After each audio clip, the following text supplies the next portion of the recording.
Right, so what we're now going to do is I'm going to show you how to do lesson 10.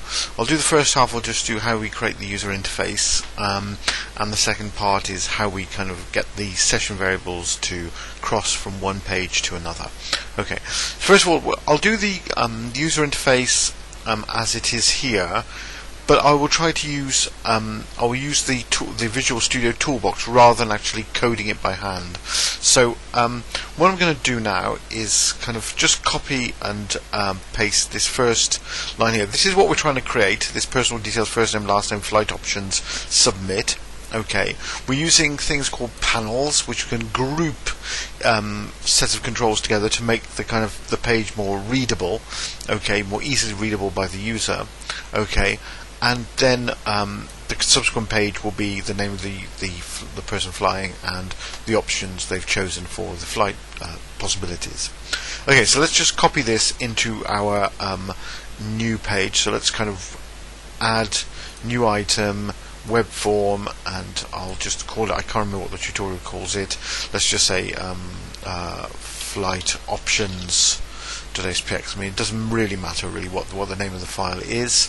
Okay, let's select everything in there and then just copy and paste what we've given what we've been given. Okay, notice it's got a link to a style sheet which we haven't yet created, but I'll go through that later. First, but all we need to know for now is we've got the bare essentials of the page, everything that is there for us to start working, although we haven't enough any user interface components at the very moment. Okay, so the first thing to do is to actually create those two panels. So if we go into the toolbox, if you scroll down a little, eventually you'll come to a thing called panel, just under multi-view. Just what I want you to do is just drag that up to into the kind of like the div that's already on the page.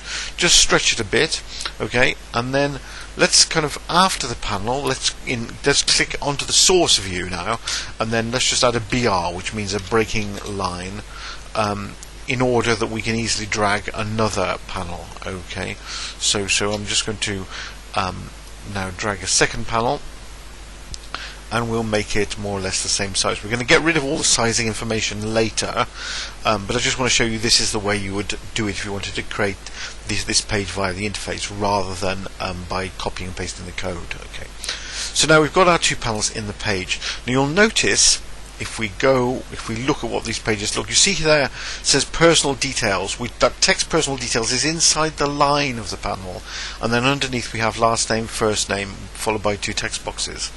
So how do we put that text inside the kind of the panel itself? Well, in fact, surprisingly, it is quite easy.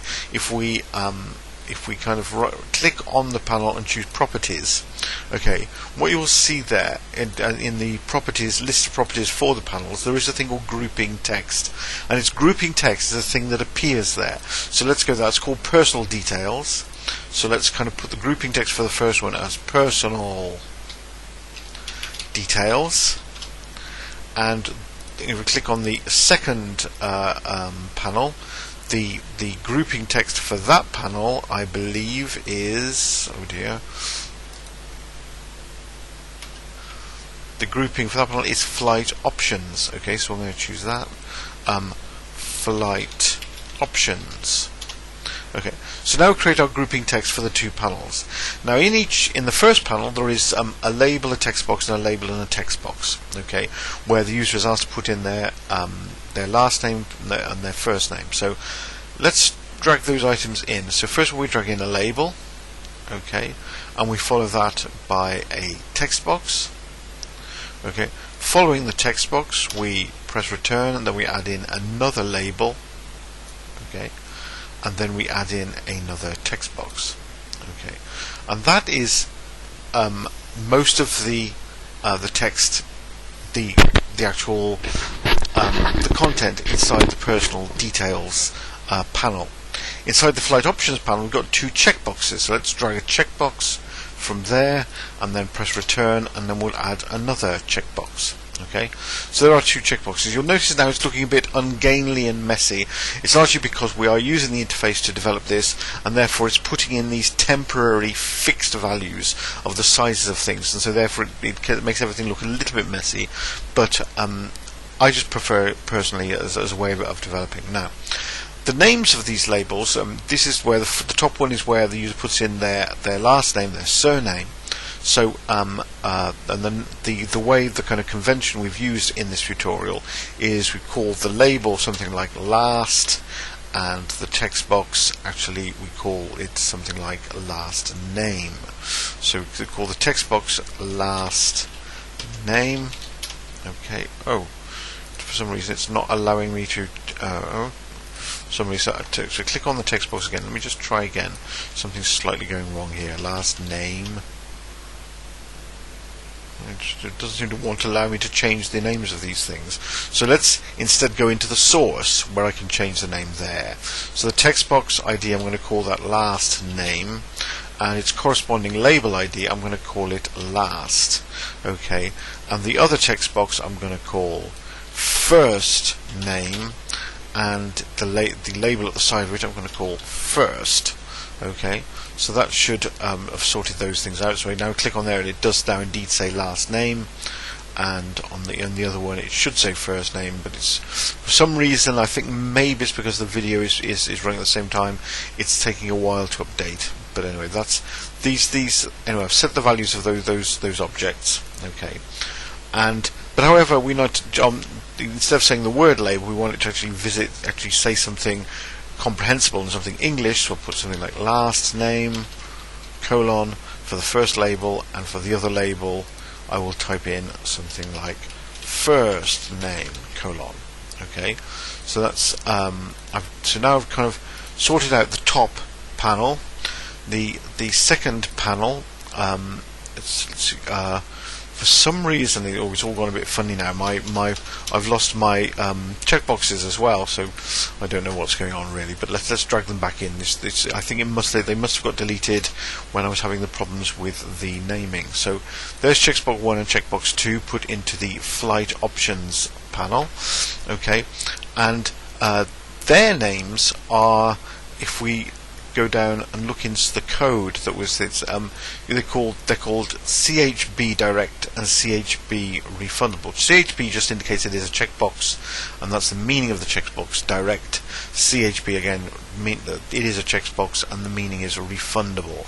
So let's just type in to our application those ID values, and well, let's go into the source. It seems to be the safest method here. So let's go into the source. The ID of the first one is CHB refundable, and the ID of the second one is CHB direct. Okay, and then what we need to put in is some text there as well. So put in CHB refundable, CHB direct. We need to set the text value of these objects. So the first one, I type in the word refundable inside the properties panel, and inside the other one, if I can actually select it, I type the word direct. But again, I think I'll have to just select it here and then go into the text and say direct there. Okay, so now I've got my, so more or less now I've got my interface. I now need to just add the input the submit button, which I can just get from here, from the button. I just pull that into the page, and whatever, I'll make that a bit larger, and of course it's called, its text says submit, and it is also called submit. Okay, now then, so it's not for some reason it's not letting me change the IDs in the interface, and I don't know why that is, but anyway, I can always do it in the source window. So I type in submit there, and now, well, that probably will be called submit. So I've got all these objects set up in the page. Okay, but they don't look all that brilliant, and also if you remember earlier I said that they were referenced by a style sheet. We certainly put a reference to a style sheet in the page. We put there link ref mystyles.css. Moreover, in the tutorial we've enclosed the groups of label and text boxes are in span tags. Now, span is an interesting tag. It's a way to group things without causing new lines to happen, but it's also a way that if you can just get a group, as opposed to something like a div, which is a definite rectangular block, the span is something which can group a set of components but not necessarily into a rectangular block. It could be, for example, even half a paragraph or something like that.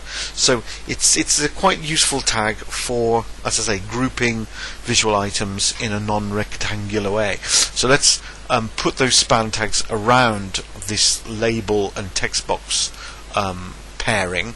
So there is no visual way of actually introducing a span in Visual Studio into a page. So therefore, you have to go into the code, okay, into the source view. Okay, so there's our label and text box. So let's put a span at the beginning, and let's conclude it with an end span at the end. Okay, so there's a span enclosing the last, and then there's another span enclosing the first, okay, enclosing, if you like, the text box and the label together.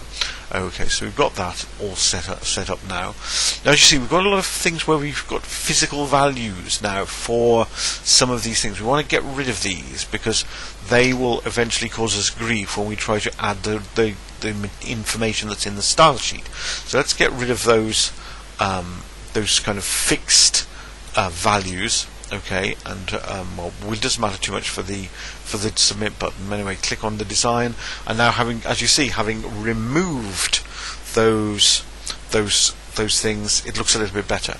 Now let's just again look into the code here. You'll see that the text box has a property called CSS class being set, and it's set to a thing called text input, and the checkbox has a CSS class set to be checkbox. Okay, essentially all of these things refer to a style sheet which should be used for this this page. And if you go right down the page, you'll see eventually this mystyle.css. So if we just copy that, copy all these things, and in Visual Studio, let's stretch the Solution Explorer a bit so we can see it. Right click, choose Add, choose New Item, choose Style Sheet, okay, and it's called mystyle.css, so it's mystyle.css. Click Add, and into that style sheet we can then select everything and paste over the top what we've just taken from the tutorial. Okay, so that's got now all of the information. So here you remember from the previous practicals that if you've got a dot, that is a class. A dot means a class, so it means something we can apply to different tags. Okay, by specifying that the tag should be associated with this class. So there's checkbox, and this is the class, and this is the sub descriptor, be it input or be it label. So now let's go back into flightoptions.aspx. So we've created our style, that's CSS, okay, and now it should look slightly different because we've associated with the style sheet. Okay, so we've got my style in. So let's now play it and see if it works. Okay, so I'm going to run without debugging.